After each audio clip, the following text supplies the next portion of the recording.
ஒருவேளை நாளைக்கே இந்த உலகம் அழிய போறதா இருந்தா நீங்க யாரு கூட டைம் ஸ்பெண்ட் பண்ணுவீங்க? அப்படிலாம் ஒண்ணும் நடக்காது. அது என்னமோ சரிதா, இருந்தாலும் நாளைக்கே பூமி மேல நிலா விழுந்தா என்ன பண்ணுவீங்க? அப்படி இந்த பூமி மேல நிலா விழுந்தாலும், நிலாவுக்கே உன்னை யாராவது கடத்திட்டு போனாலும் நான் உன்னை காப்பாத்துவேன். உன்னாலலாம் அது முடியாது. அதுக்கு வேற ஆள் இருக்காங்க.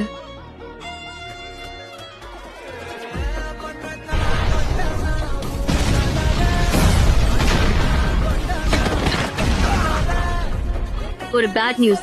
என்ன ஆச்சு? அந்த நருட்டோ ஹினாட்டாக்காக அந்த நிலாவையே அழிச்சிருவான் போல.